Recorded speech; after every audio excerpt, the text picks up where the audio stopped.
Okay, this is a video that I'm just going to kind of show you the screen and some of the things that are available on there that just might help you um, ahead of time to become familiar with. This is what the screen looks like in its normal position. Uh, you can see the car information on the left-hand side, the map and navigation and other types of information is presented larger on the right-hand side. A couple of things to start off with. The lower line down here is always going to be up and available. There are a couple of things on here. One is the car icon. This is the icon that you're going to use for a lot of things. It will, every time you press it, it brings up the controls page. Everything you're going to program on the car is here on the controls page. We'll come back to that in a bit. Also along the bottom here, you've got on both sides controls for the temperature, and by just tapping that button brings up the temperature page, and all of your information is on here. You can set it to auto mode here, which is really good, and all you do then is adjust the temperature and it will do everything for you. Your seat heaters are accessed for the front here on the first page. In automatic, that means they're going to, when you've got auto selected on the climate page, the seat heaters also are going to come on automatically and will adjust depending upon what temperature you have set. For the rear, you tap that. That gives you the ability to turn the rear seat heaters on back here as well, and also to turn on the rear fans. So if you were going to be doing that, that's what you would do. Okay. One of the things also on here, you've got keep, dog, and camp. Now these are handy for when you're going to be in the car, but you're not going to be driving. Keep just means it's going to stay on. The climate will stay on after you leave the car. If someone is going to be sitting in the car while you're gone, put it on keep, and that way they have the ability to control the temperature while they're in the car without it going off. If you do have a dog, put your dog mode on. That puts it into comfortable, and it also is going to give you a picture on the front here that says, I know that my dog is here, it's in dog mode, this is the temperature, everything's fine. Hopefully it will keep someone from breaking in. The other thing is camp mode, and camp mode is very similar to keep mode, except there's a couple of differences. It's going to stay on just like keep mode until you get down to 20%. When you're in camp mode, all of your security functions are disabled. Sentry mode, your security alarm, and the walk-away lock. So if you get out of the car at night to go to the bathroom or something, your car's not going to lock on you if somebody else is in here and stuff like that. That's what camp mode is for. So that's just kind of a quick view of what the climate control page looks like. One of the other things you'll notice here on both sides, we have 73 degrees selected.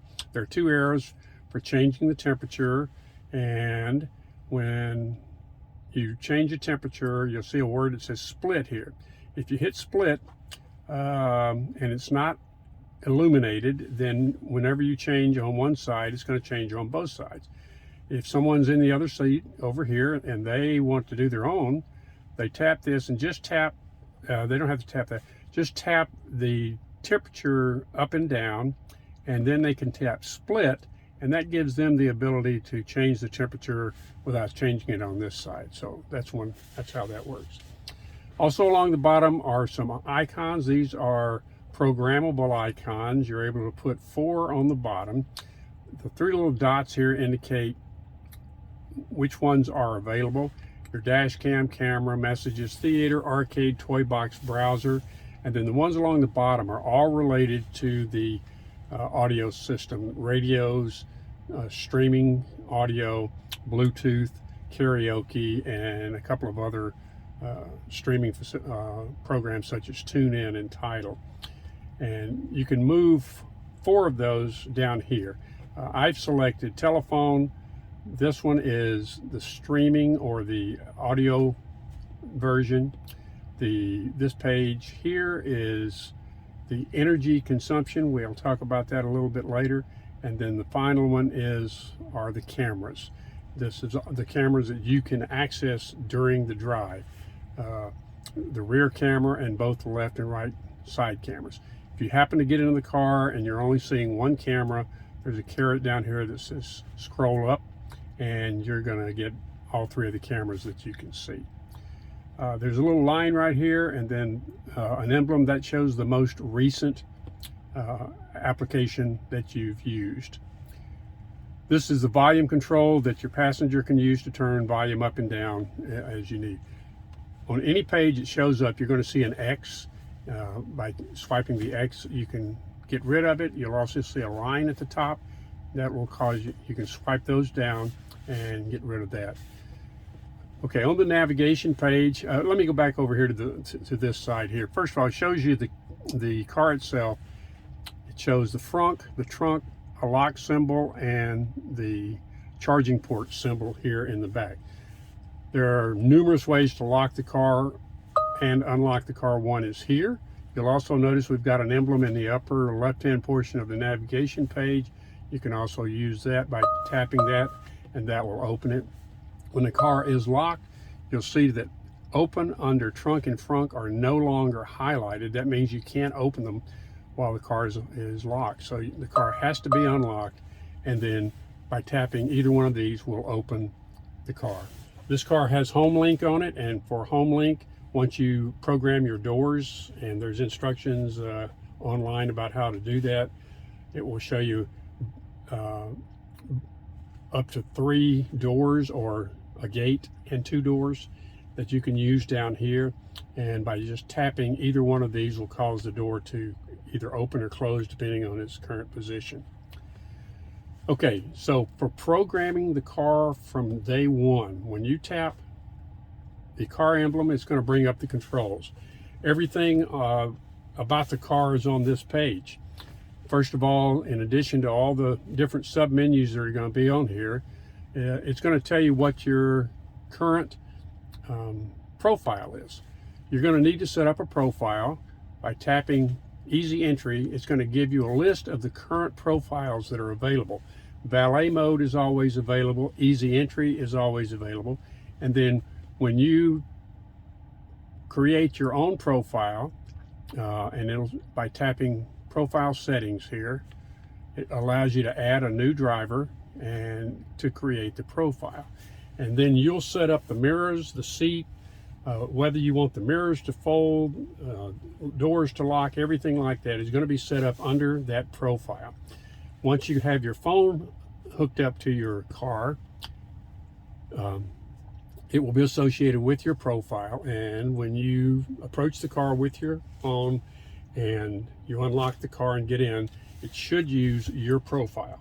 Not 100%, but most of the time that works pretty good. Over here on this side, the 4 little emblems that are over here have to do with HomeLink. This is where you will program HomeLink. You'll go to HomeLink settings, and it will tell you, I've got 1 additional left, and I could program that, and it'll give you instructions on how to do it. The others, these are any active alerts that you've got, and I have none right now. This is the Bluetooth. When you tap on Bluetooth, it's going to show you the phones that you've got hooked up. This is where you'll add a new phone, and you can see my phone is the priority device. So hopefully, if I get in the car with anybody else that has phone hooked up, then it will use mine rather than theirs. And the last thing is Wi-Fi. This is where you're going to need to hook up your Wi-Fi at home, because all of your updates that you're going to get have to be done on Wi-Fi. So you do need to have a good Wi-Fi connection in your garage or wherever you keep your car in order to get your updates. So that's the only places you can get these connections right here to set and to do them. Okay, on this page we've got the top line is your lights. Right now I've got mine set for auto, and you'll probably have that set most of the time. The other items right here, fold mirrors. This is for actually causing the mirrors to fold right now, not to be confused with this one down here, which is where you set your mirrors. Okay, so I don't know if you noticed here, I'm going to go back. There are times where you may go somewhere. For example, I go to a particular ATM all the time. I like to have my mirrors folded every time I pull up to that ATM. So when you hit fold mirrors, hit save location. And about every time you get within about 25 feet of that location, your mirrors are going to automatically fold. And then when you leave, they will automatically unfold.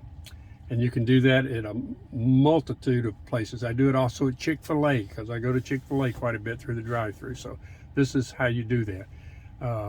But tapping this when it's like that will cause the mirrors to unfold. You can also use voice command to say fold mirrors or unfold mirrors, and it works just as well.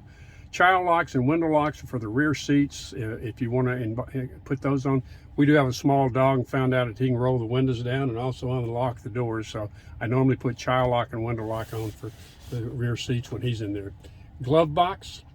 This is the only way. This and voice command, the only way you can open your glove box in the car.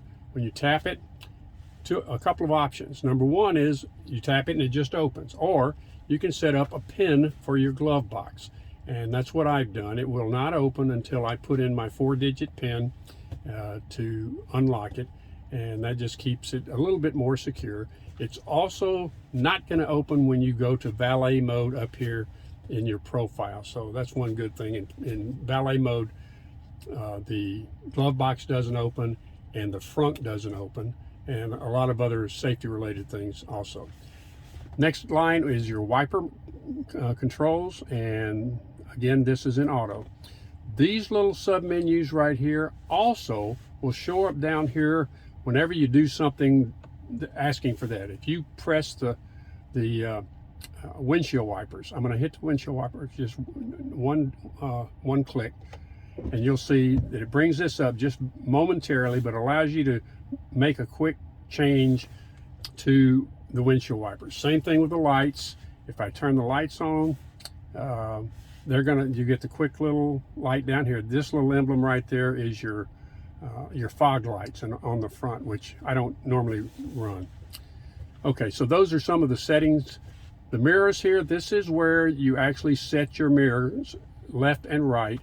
You use your scroll wheel on the left hand side of the driver's steering wheel, and roll it up, roll it down, left and right to move it. You'll see that. And you do the same thing for the right side. Use the same